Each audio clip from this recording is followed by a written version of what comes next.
दोस्तों, इन्फोकस civil academy में आप सभी का स्वागत है।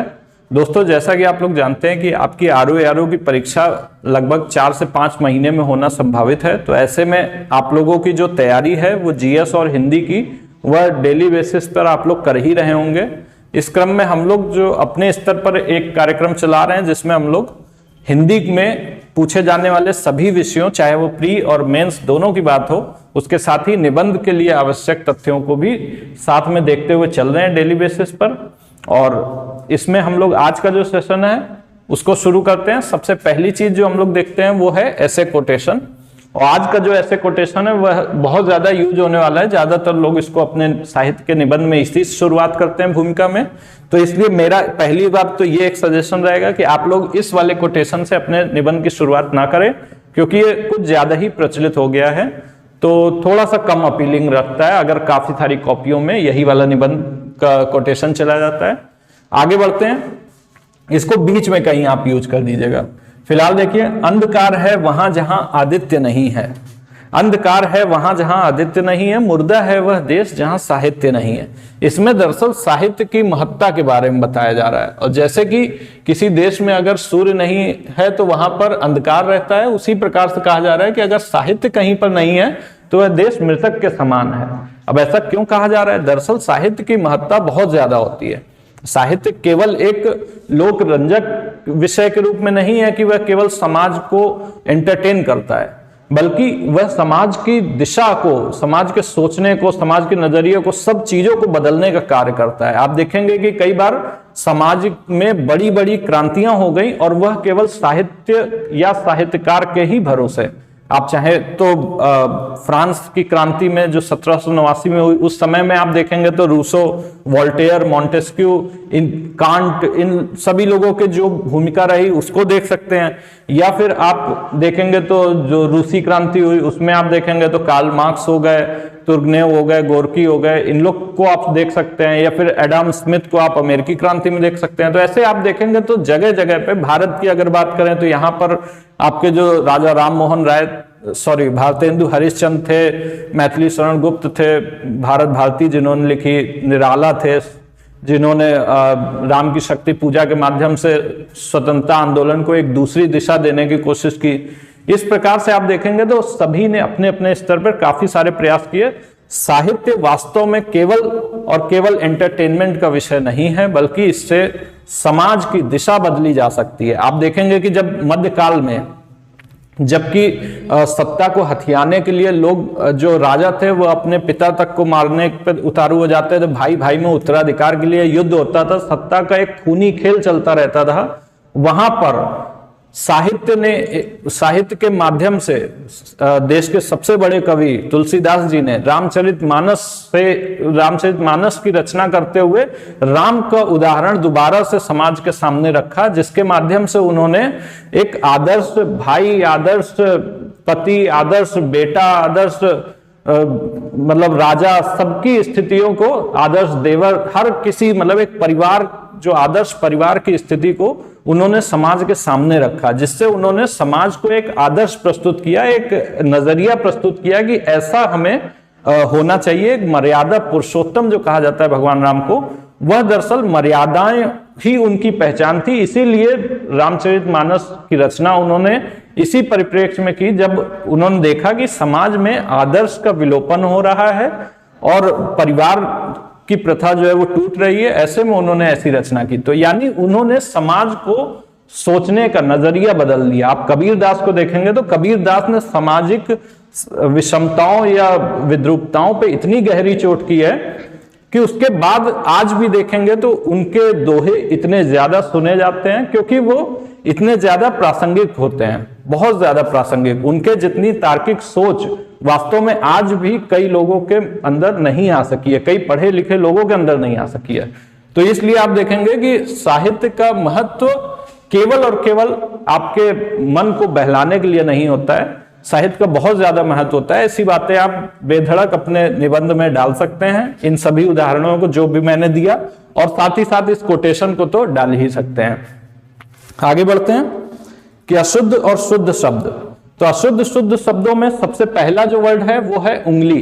उंगली देखिए सभी लोग ऐसे ही लिखते हैं, मगर ये उंगली गलत है। यहां पर दरअसल उंगली ना होकर के ये उंगली है, यानी कि यहां पर उंगली में ऊ की मात्रा में चंद्र बिंदु है, ठीक है, तो ये हो जाता है उंगली। अगर आपको यहां पर स्पष्ट ना दिख रहा हो तो आप लोग पीडीएफ भी अपनी खोल सकते हैं साथ में, जो कि तुरंत प्रोवाइड करा दी जाती है। आगे देखेंगे रुपये। अब यहां पर देखिए अशुद्ध शब्द जो है वो है रुपये। रुपये में बड़ा रू ना होकर के छोटा रू होता है। ये प्रश्न कई बार पूछा जा चुका है, प्री और मेंस दोनों ही परीक्षा में पूछा गया है, तो रुपये वाला ये आपको ध्यान रखना है। और अगर आप इसमें कंफ्यूज भी हो जाएं तो बहुत तनाव नहीं लेना है, आपको अपने पर्स से 1 रुपए निकालना है, उसमें देख लेना है कि उसमें लिखा क्या रहता है। तो रुपये में छोटे ऊ की मात्रा होती है। इसी प्रकार से हम लोग ने कल देखा था कि गुरु में छोटे ऊ की मात्रा होती है, सेम उसी तरीके से रुपये में भी छोटे ऊ की मात्रा होती है। दयालु, दयालु ना होकर के दयालु होता है, छोटे ऊ की मात्रा दयालु में भी। यहां पर भी मात्रा से ही संबंधित सभी आपके शुद्धियां थी। आगे देखते हैं तद्भव तत्सम में। तद्भव तत्सम में जो सबसे पहला है वो है अचरज। अचरज जो है वो तद्भव शब्द है, उसका तत्सम होता है आश्चर्य। आश्चर्य से अचरज बना है। उसके बाद देखिए बत्ती। बत्ती को बोलते हैं वर्तिका। वर्तिका से बत्ती। उसके बाद सूत। सूत जो है वो सूत्र से बना है, तो यानी सूत्र का सरल करते हुए हो गया सूत, वर्तिका को हो गया बत्ती और आश्चर्य को हो गया अचरज। ठीक है, आगे देखते हैं वाक्यांश के लिए एक शब्द में। तो सबसे पहला है लौट कर आया हुआ। लौट कर आया हुआ को बोलते हैं प्रत्यागत। प्रत्यागत तो यानी प्रत्यागत, लौट कर आया हुआ। और फिर है कि लौट कर अपने स्थान पर आना, इसको बोलते हैं प्रत्यावर्तन। तो देखिए दोनों मिलते जुलते शब्द हैं, प्रत्यावर्तन प्रत्यावर्तन और प्रत्यागत प्रत्यागत। तो लौट कर अपने स्थान पर आना, इसको बोलते हैं प्रत्यावर्तन।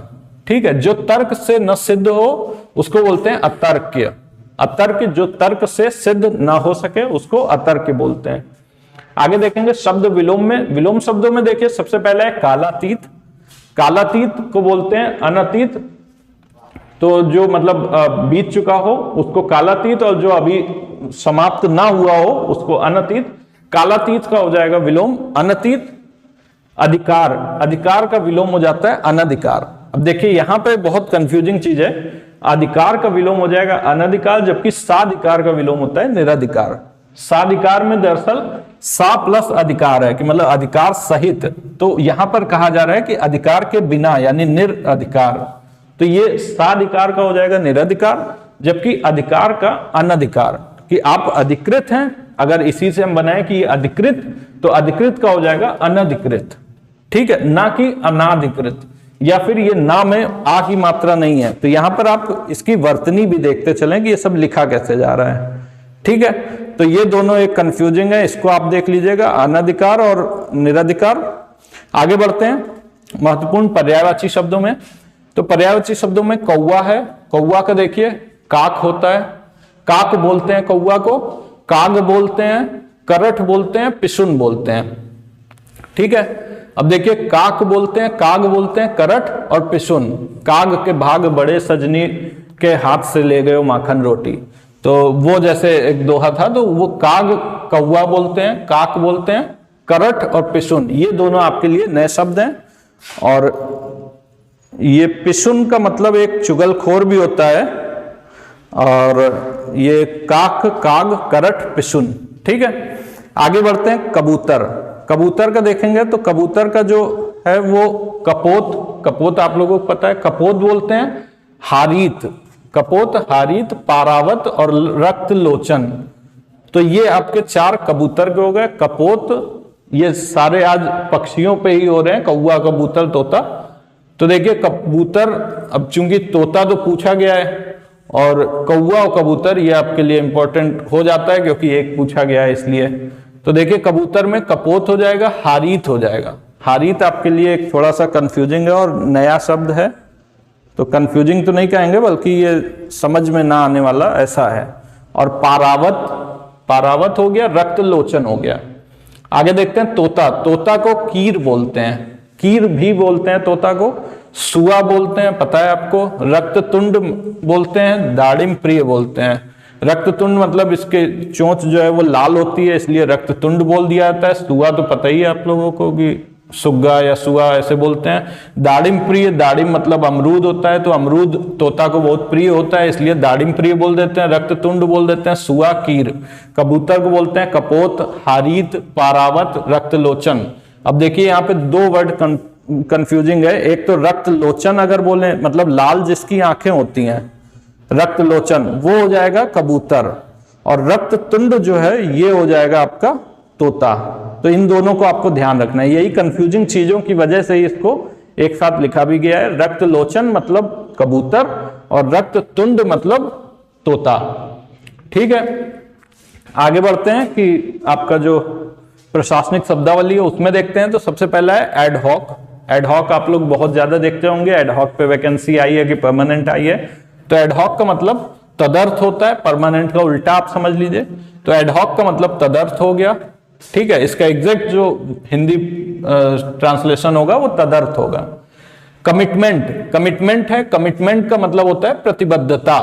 तो कमिटमेंट बोलते हैं प्रतिबद्धता को, कि एक बार जो मैंने कमिटमेंट कर दिया तो वो एक बार जो मैंने प्रतिबद्धता कर दी। ठीक है, आप लोग अपने लिए इस डायलॉग को चेंज कर लीजिएगा आज से, जिनको ना याद हो कि कमिटमेंट का क्या मतलब होता है। कैपिटेशन फीस, कैपिटेशन फीस बोलते हैं प्रति व्यक्ति शुल्क को, प्रति व्यक्ति शुल्क कैपिटेशन फीस। ठीक है, आगे देखते हैं कि मुहावरे और लोकोक्तियां। मुहावरे और लोकोक्तियां, उसमें सबसे पहला है हाथ पांव फूलना। हाथ पांव फूलना मतलब डर के कारण बहुत ज्यादा घबरा जाना, कि हाथ पांव फूल गए, तो डर के कारण घबरा जाना। उसके बाद देखिए आम के आम गुठलियों के दाम। तो दोहरा लाभ, जब भी किसी चीज से आपको दोहरा लाभ हो, तो जैसे मान लीजिए कि मैंने अपने नोट्स बनाए, नोट्स से मैंने उससे सिलेक्शन भी पा लिया और उसके बाद मैं उसी नोट्स से पढ़ाने भी लगा, तो वो उसको बोल देते हैं कि आम के आम गुठलियों के दाम। तो ये जो है आपका मतलब हो जाएगा दोहरा लाभ। फिर है आए थे हरिभजन को ओटन लगे कपास। आए थे हरिभजन को ओटन लगे कपास मतलब किसी बड़े काम के लिए आप आए थे, बड़ा लक्ष्य निर्धारित करके छोटे काम में लग जाना। मान लीजिए कि आप आए हैं तैयारी करने, मुखर्जी नगर आप गए तैयारी करने, और वहां पे अपना देखे कि चाय का बिजनेस अच्छा खासा चल रहा है, तो चाय की टपरी खोल लिए, तो उसको बोल देते हैं कि आए थे हरिभजन को ओटन लगे कपास। तो ठीक है, ये आपका रहा आज का सेशन। इसकी पीडीएफ आप लोगों को तुरंत टेलीग्राम ग्रुप पे हमारे मिल जाएगी। जो लोग ना ज्वाइन हुए हो उनके लिए ये सूचना है कि आप लोग हमारे इस वीडियो के नीचे जो डिस्क्रिप्शन बॉक्स होता है, ड्रॉप डाउन एरो का एक चिन्ह बना होगा, वहां पर आप लोग जाएंगे और उसमें आपको इन दोनों हमारे दो जो टेलीग्राम ग्रुप हैं उसके लिंक मिल जाएंगे। आप उसको ज्वाइन करके और उसमें इसका पीडीएफ पा सकते हैं। बहुत बहुत धन्यवाद, नमस्कार।